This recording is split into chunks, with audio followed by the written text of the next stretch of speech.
my name is L.A. Lloyd, and today we are going to take you on a long journey on the road less traveled, 5,000 miles from Spain to Texas and all parts in between with my guest today, Bull. Glad to see you, man. Glad to see you, brother.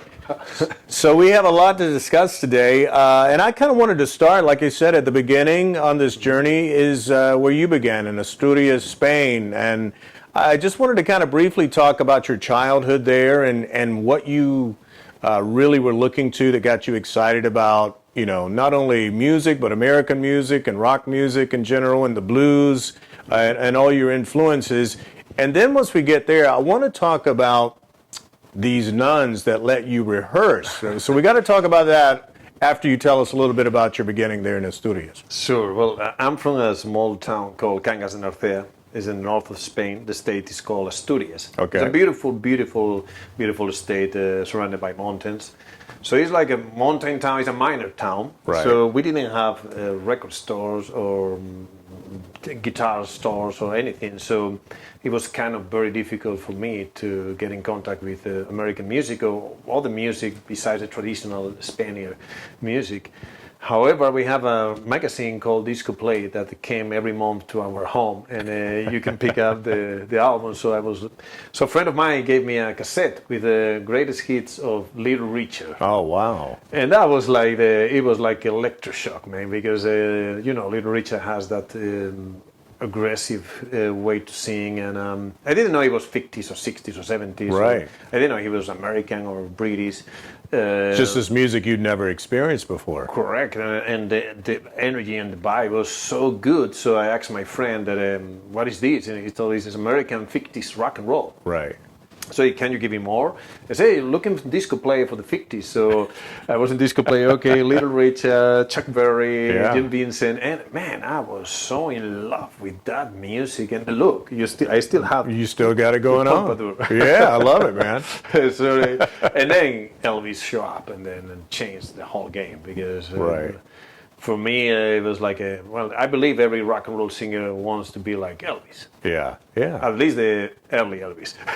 And that even is true to the day. I mean, he's still Correct. inspiring people, you know, new movies coming out. So you got the music that you were liking, and, you know, did you start in a band or were you playing? And like I said, I read this thing about the nuns would let you rehearse there.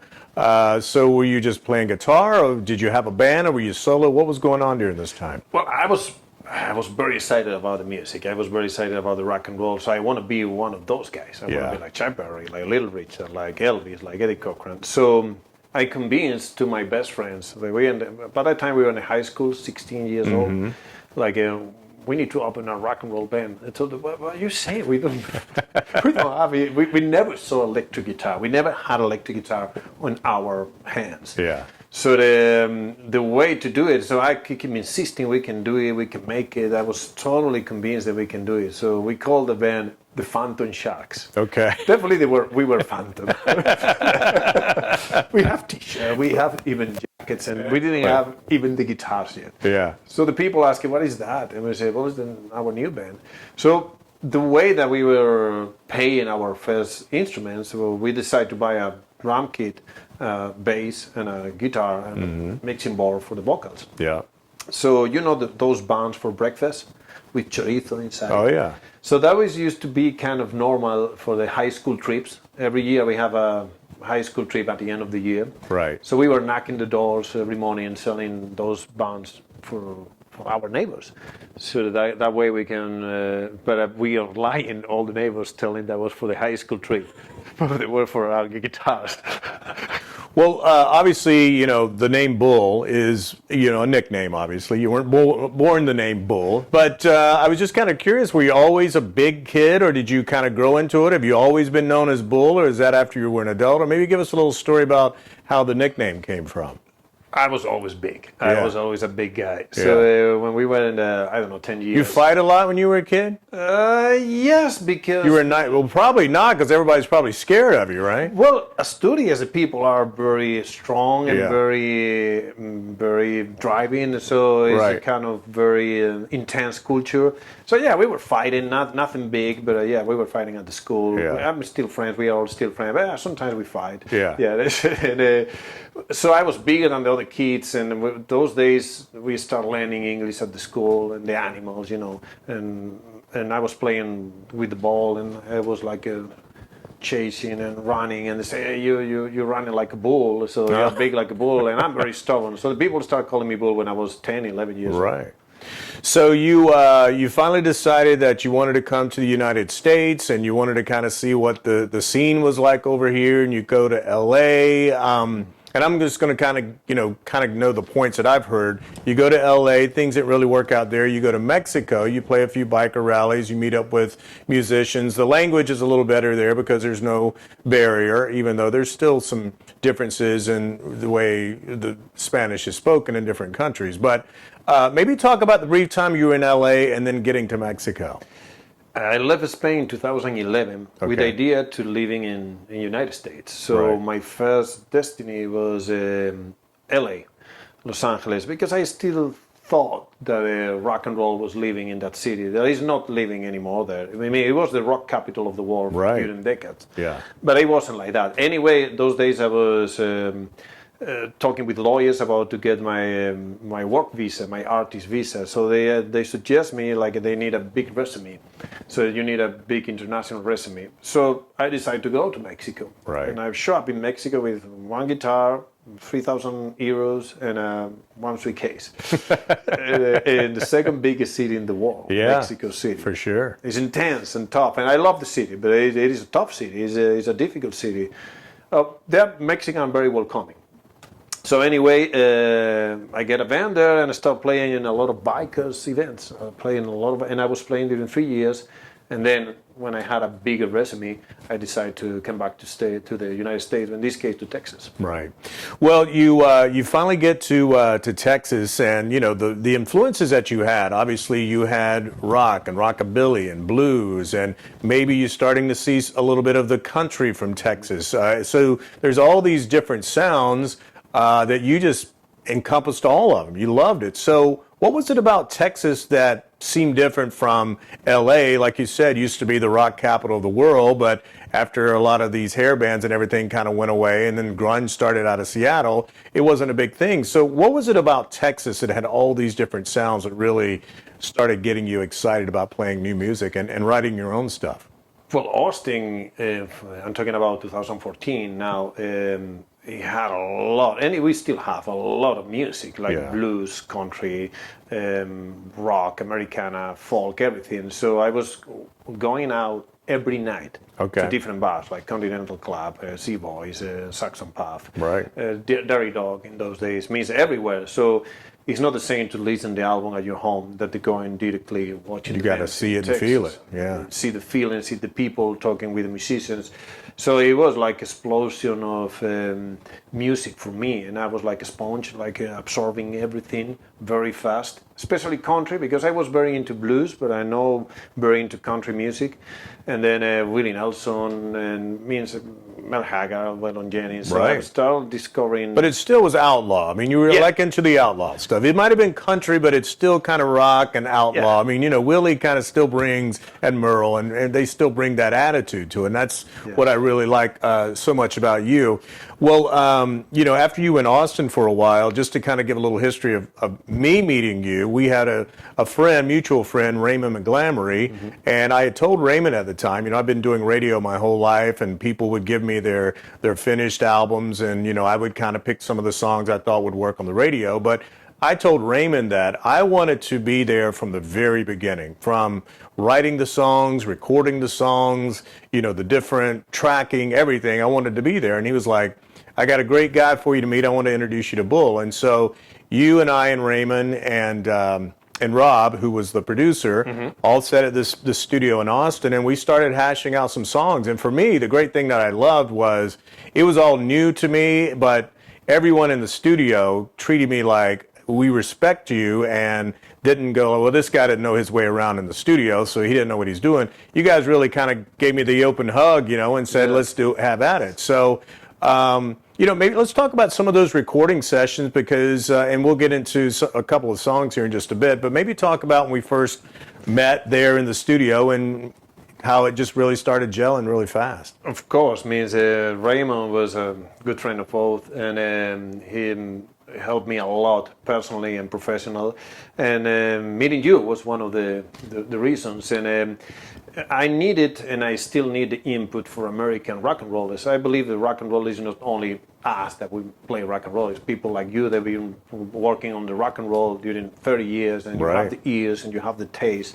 So your advice during the recordings and like assistant producer, they were pretty good, and I was agree. And Rob Hinton was producing the album. I was producing too. Raymond, we were like good team. We team up pretty well, and I like everything that happened in that studio. It was like 4 rock and rollers writing rock and roll. It was my first album in English, which I love it. And I called Animal, by the way. Animal. Yes. I was so excited about that album that I wrote the songs in 3 weeks, something like that. I wrote the whole songs in 3 weeks. Yayo Sanchez, the Kiss guy, was co-writing with me Roller's Trouble. That is one of my favorite songs that we recorded there too.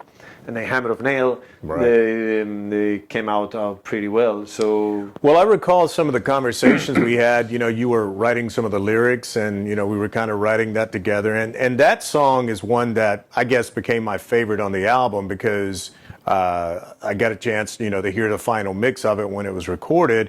And then, you know, I was always, you know, the song is kind of asking the question, are you the hammer or are you the nail? And one thing that I'd recommended, I was like, Bull, you never answer the question. And at the very end, you go, I am the hammer, you know? So I love that closure on that song, man. And tell me how that song is, you know, when you play it live, or people who hearing you for the first time, even though that song is like 5 years old now. It means probably is when I play live is one of the songs that works better because the chorus is very hooky, and then is Are You the Hammer or Are You the Nail? Right. And people know the songs, and there is a biker club. They call me one day, are you playing tonight? Yes. Are you playing Hammer of Nail? Yes. Otherwise, I'm not going. Okay, I will play it. And one day I went to Saxon Pub, and the band was playing, and they, hey, do you want to join us? Join for what? I said, we're going to play Hammer of Nail. So, okay, you know the song? Yeah, we know the song. And means people recognize the song very, very fast, and people like at the end when they say, "I'm the hammer." That was your idea. Yeah. And by the way, I have a good present for you at the end of these conversations that I will give it to you about that song.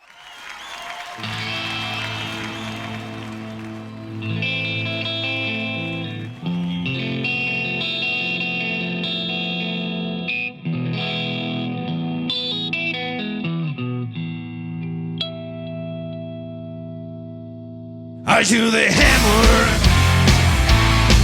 Are you the nail? Are you the hammer?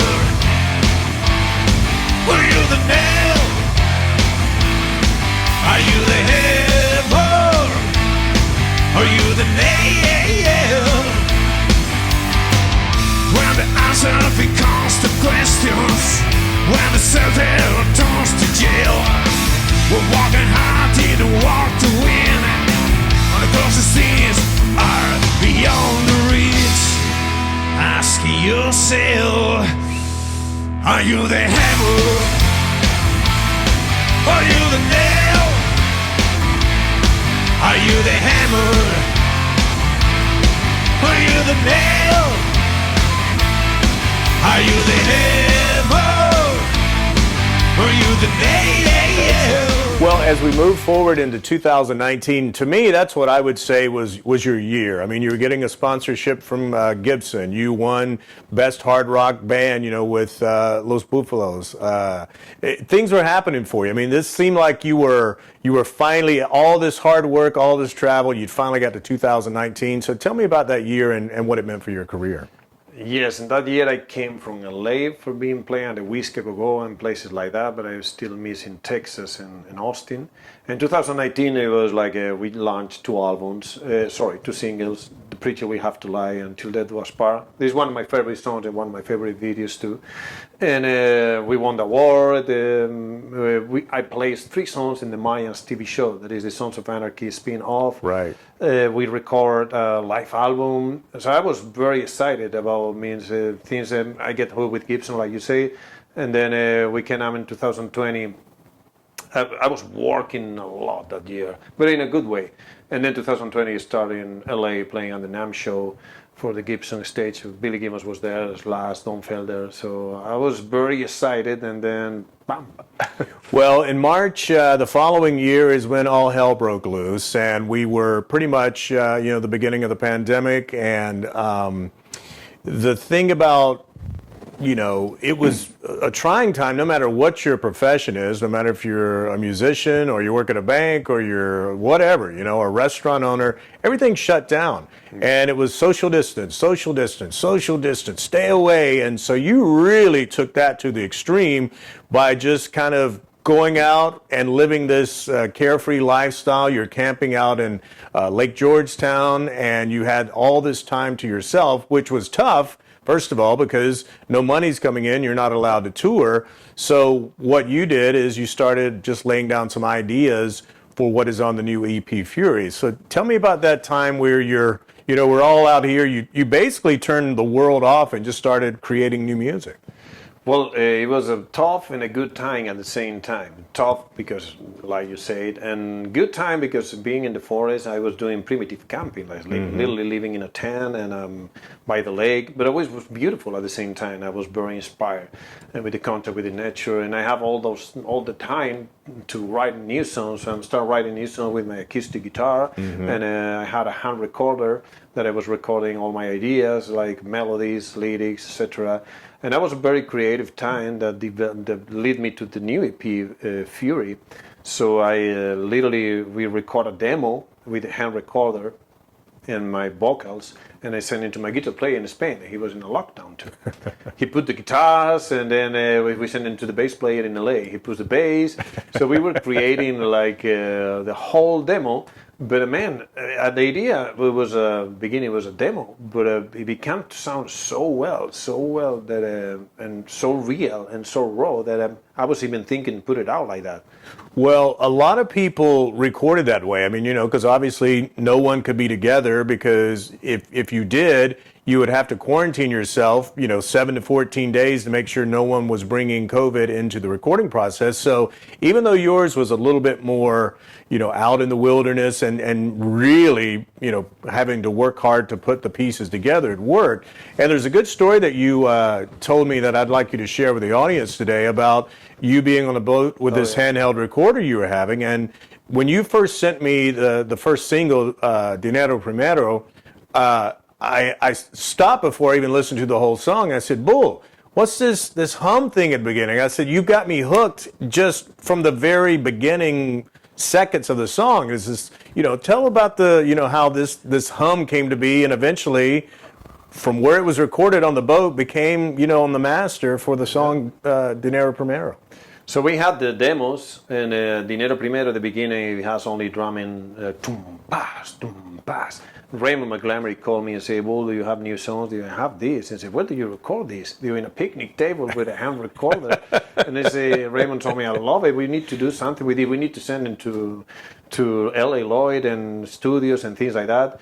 So I was talking with the guitar player. I said, I think we're missing something at the beginning, at the end of the song. So I have a kayak and said, let me go to the lake and think about if I have some inspiration. So I was at the lake paddling with the kayaking, my headphones with the music, and the hand recorded. Yeah, I had just in case something. And then I was, you came natural.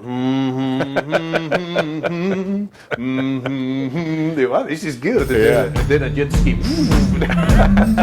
I have to do it again.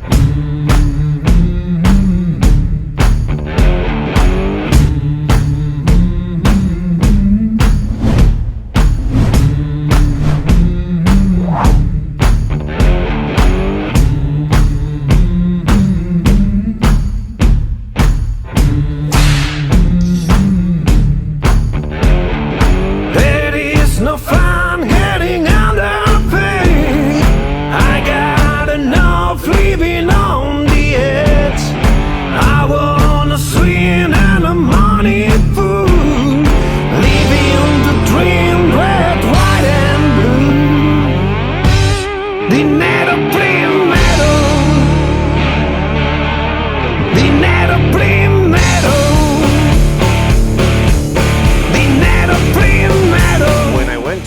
Graceland, when I went to Memphis, was during the pandemic. So it was the week that they already opened Memphis again. It was, Okay. during the lockdown. Gotcha. They Okay. reopened Graceland. So I was here in Austin, and I saw on the news that Graceland is opening his doors again.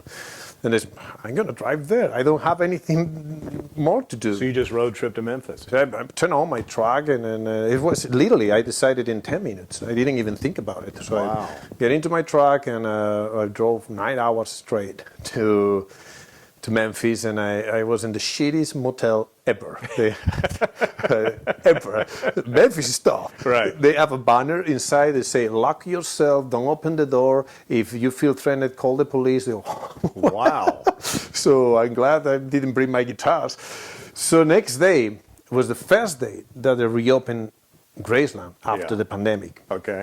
So I went there, and no one was there. Means I thought maybe it's a mistake. Maybe they will open tomorrow. So there was a lady there said, "Are you going to buy the ticket? But is it open or not?" "Yeah, it is open." So I bought the ticket, and then I was waiting at the entrance, myself. Yes, myself. So there's no one else there? Not even one. So Alone with the King literally happened. No, it happened. Is there's the title of the song. Wow. Because I was there, and suddenly two girls say, "Are you coming or not?" They said, "Well, inside? Yeah, but I think I'm waiting for a group or something." Right. And no, you can do the tour by yourself. No way. So they gave me kind of headphones. They say, "I don't need the headphones. I know everything that happened Yeah, in that I know the house." jungle room. I know everything, right? So you're going through Graceland by yourself, and then is that where the song idea pops Yep. in your head? It's like, here I am, alone with the king. They closed the door, and suddenly I was Wow. in Graceland. It was that second is one of the seconds in my life more important. So they closed the gates of Graceland. I was inside there. Wow, I'm in the Elvis house by myself. Holy I was even shaking. I took 1,000 pictures that are all blurred because I was so I was sweating. I was enjoying every moment, and come back to the kitchen, go to the living room, go to the TV room, go to the jungle. All Right. yeah, by myself. I was like 1 hour. That's and a half, amazing. and no one showed up. I went to the jungle room and started singing. Oh, I'm so hard. So the guys were watching me on camera. And I mean, I was so excited. That when you were there, when you live in when he's buried at the garden, Right.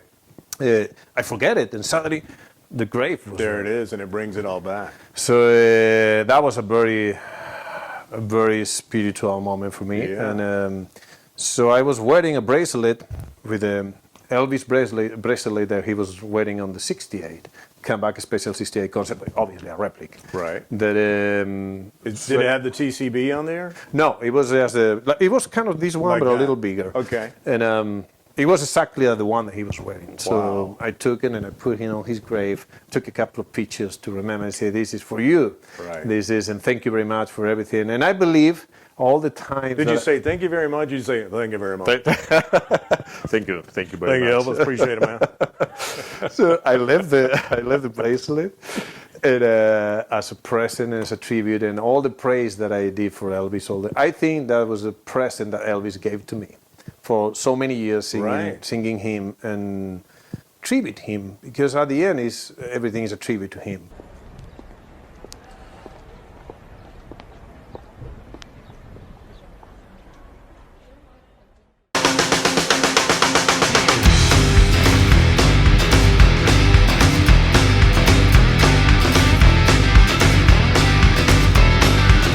Rock and roll trip from Austin, Texas to Memphis, Tennessee. The 8 block and burning wheels running down my bucket list.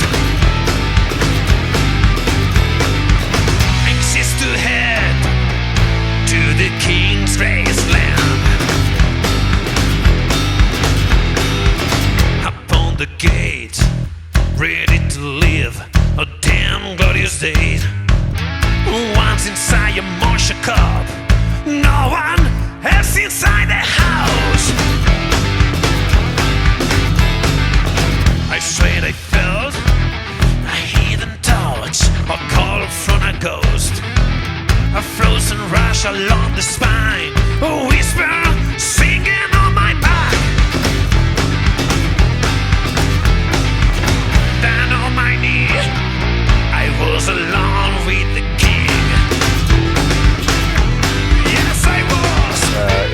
January of this year, 2022, Raymond passed away after, fighting leukemia for 17 years. I mean, this was a true battle. And at his memorial at his house, Bull and I kind of made a pact that said, you know what, Raymond is, he's put us together for a reason, and we've got these songs, and Raymond heard them before he passed away. So it's our goal in 2022 to get these songs out and get you and out there to as many people as possible. So, you got a record deal now, you've got new management. So talk about what the future's looking like now, that something Raymond can look down and smile upon. Raymond is laughing right now. Yeah, for sure. I believe it. I believe he's happy. And laughing and rocking off with us. I got to feel like that he's really happy that you and I are sitting down having this conversation today. I'm totally sure, because I was praying for him. I was talking with him from my canoe too when I go to the lake and do my prayers and everything. And I believe he's listening. You are a man of God. I'm a man of God. Steve, that is the guy that is recording this interview too. And we are believers, and I believe in that kind of energy. Right. So the future now is a good future, because I get signed up on January, right after Raymond passed away, with the Paramore Group, and Dean Sweat is my new manager, and they are doing a great job. Dean is a great guy and a great manager. He believes in rock and roll, he believes in himself, and he believes in me. I wish you the best on this new album, and I think 2019 was just a tip of the iceberg of what's coming for you, my friend. Well, I brought it to you, and Oh. Look at that. This is for Raymond. Oh my God, that is Because great. he was the one that started creating the Bull. You need to put this out. That's awesome, man. And also, now is the part of we're talking about this thing that I would like to give it to you. Okay. I'm opening my own jewelry collection. Okay. I'm not a jewelry designer, Right. so I get hooked with a guy called Matthew Henry. He's from Arkansas. Okay. Hallett speak is his. Sorry about my accent. We will have all these credits on the interview. So and you can visit his website and page. So we're talking about I was thinking this in the last 2 years that I want to open a jewelry custom shop with Right. bolo ties and bull rings and Yeah. bikers and rock and roll. But I want to make a little step further, that create something that have a soul, not just a jewelry. Right. So all the jewelries are attached to one of my stories in life. This bolo tie that Matthew did for me is kind of Rosarita from Mexico. Wow. At my time when I was there, I had the bull ring, Yes. obviously for the bull. Yeah. This is one of my favorite, probably my favorite piece. That is the Victory Cross. Wow, that's the beautiful. Victory Cross is the cross of the flag of my state. Like you have the Lone Star, we have the Victory Cross in Spain, Yeah. and it's already tattooed Oh, wow. on my arm. So he created all this, and we were talking and suddenly he say, "Hey, I love that song Hammer of Nail." I say, "What about if I make a jewelry of Hammer of Nail?" And he did it, and he did a Hammer of Nail. Oh my God. How cool to have a jewelry of your own That song. is amazing. And I say, "Man, you know who's gonna love this? L.A. Lloyd." So this is the original piece. This is the first one. Right. This is the first one. Wow. That Steve is telling me that I need to raise it up. Yeah, beautiful. So we'll do it. And this is a present for you. Oh man, really? This is a present for you. It's the original. It's the That's very the first one made? For the first one made. Wow, thank you. Muchas gracias. De nada. You were at the studio when I was recording this song. I know you love the song, and I hope you understand the soul I do. that we put in that song, and also in The Matthew hammer did now. in the jewelry. Well, I feel like I can be the hammer when I wear this. Oh, you're gonna be the hammer for I'll sure. be the hammer. And it's a beautiful piece. It's handmade, 100% silver. Wow, thank you so much, man. This has been a treat for me, and man, I've enjoyed having a conversation with you, and I hope we can revisit again somewhere down the road. Best of luck to you, Bull. I hope too. All in the name of rock and roll. Absolutely, man. Thank you.